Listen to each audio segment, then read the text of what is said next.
आप देख रहे हैं ENI live next generation media.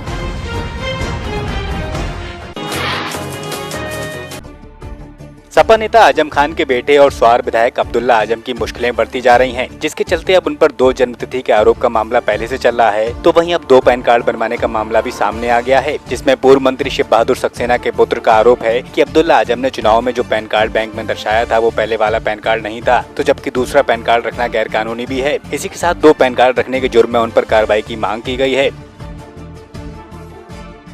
जिस पैन कार्ड के साथ इन्होंने जिक्र किया था 16-17 की रिटर्न का, वो रिटर्न उस पैन कार्ड पे दाखिल नहीं की गई है। वो रिटर्न इनके पहले वाले पैन कार्ड पर दाखिल की गई है। शपथ पत्र में पूरी तरीके से इस चीज़ को छुपाया गया और इसके अलावा शपथ पत्र में इन्होंने स्टेट बैंक की पासबुक का जिक्र किया है, स्टेट बैंक के अपने अकाउंट का जिक्र किया है। उस अकाउंट में इन्होंने उसको काट कर उस पर पुराने पैन कार्ड की जगह नया पैन कार्ड डाला, जो कि पूरी तरीके से अपराध की श्रेणी में आता है।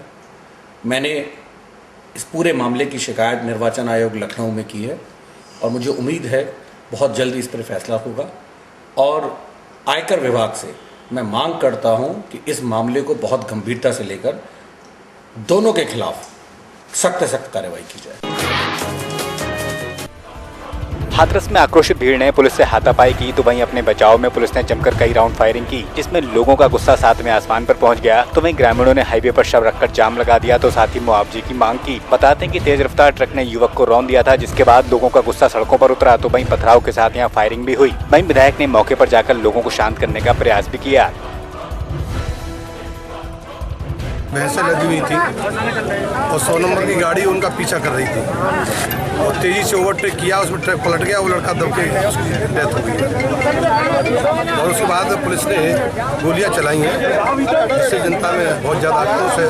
हम काफ़ी देर से समझा रहे हैं, आपके सामने बड़ी मुश्किल से यहाँ से डेड बॉडी हटाई है। हमारी मांग है पुलिस जिला प्रशासन से कि जिन्होंने गोली चलाई है निर्दोषों के ऊपर और 100 नंबर की गाड़ी जो ओवरटेक कर रही थी, जिसकी वजह से एक्सीडेंट हुआ और हमारा एक गरीब लड़का मारा गया, उसमें तत्काल कार्रवाई होनी चाहिए।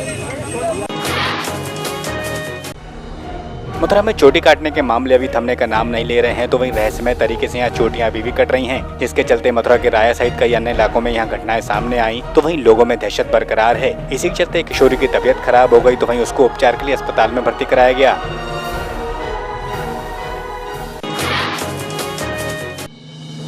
बाल काटने की घटनाओं से लेकर दिल्ली से लेकर राजस्थान तक यहाँ दहशत है, तो वहीं अलीगढ़ में भी अब दहशत का माहौल कायम हो गया है। यहाँ अचानक बाल काटने की अफवाह से लोगों में सनसनी फैल गई है। तो वहीं एक घटना टप्पल में देखने को मिली, जहाँ एक महिला दिन में अपने घर का काम कर रही थी, तो वहीं दुपट्टा उसका जमीन पर गिरा, जिसमें उसकी चोटी भी कट गई। तो अब ऐसे में गाँव में हलचल मच गई, तो वहीं सभी लोग स्तब्ध हैं।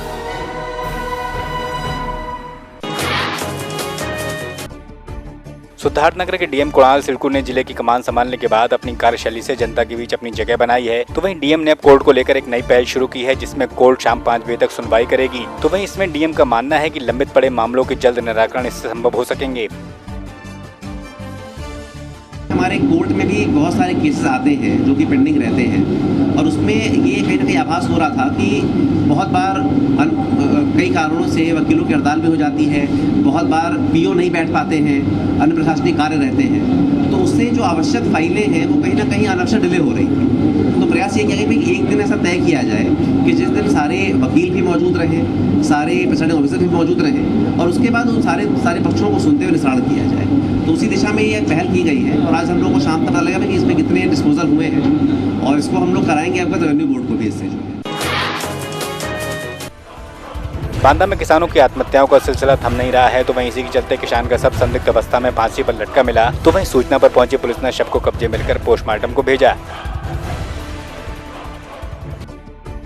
बांदा के गिरमा के मानीपुर में सैकड़ों ग्रामीणों ने कलेक्टर कार्यालय पर पहुंचकर अपनी जान की गुहार लगाई। तो वहीं ग्रामीण खुद को सीएम के दबंग करीबी का खुद पर अत्याचार बता रहे हैं, तो ऐसे में डीएम ने पुलिस पर दबंगों पर कार्रवाई करने का निर्देश दिया है।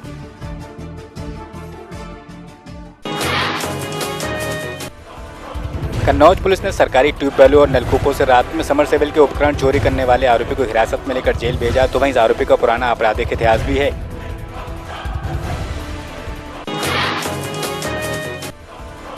फतेहपुर के थेरियाओं पुलिस ने मोटरसाइकिल चोर गिरोह का पर्दाफाश करते हुए आरोपियों के पास से 8 मोटरसाइकिल को बरामद किया, तो वहीं 5 को गिरफ्तार कर जेल भेजा। तो ये लोग गाड़ी चोरी कर कबाड़ में बेच दिया करते थे।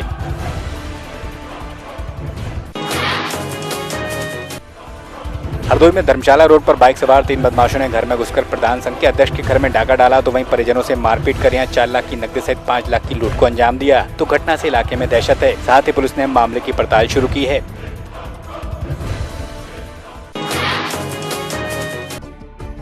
जौनपुर के सुजानगंज में पंडित दीनदयाल उपाध्याय के जन्म शताब्दी वर्ष में 3 दिवसीय अंत्योदय मेले का आयोजन किया गया, जिसमें कार्यशाला भी आयोजित हुई। तो वहीं युवा कल्याण अधिकारी ने इसमें शिरकत की।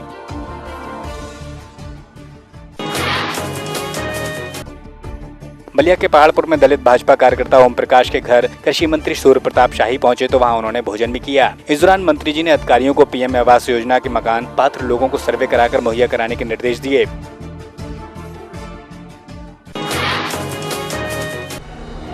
देश के अलग अलग राज्यों में चोटी काटने के मामले सामने आने के बाद अब दमोह में आदिवासी महिला की चोटी काटे जाने का मामला सामने आया, तो गाँव में लोग टोना करने लगे। तो वहीं इससे ग्रामीणों में दहशत भी है।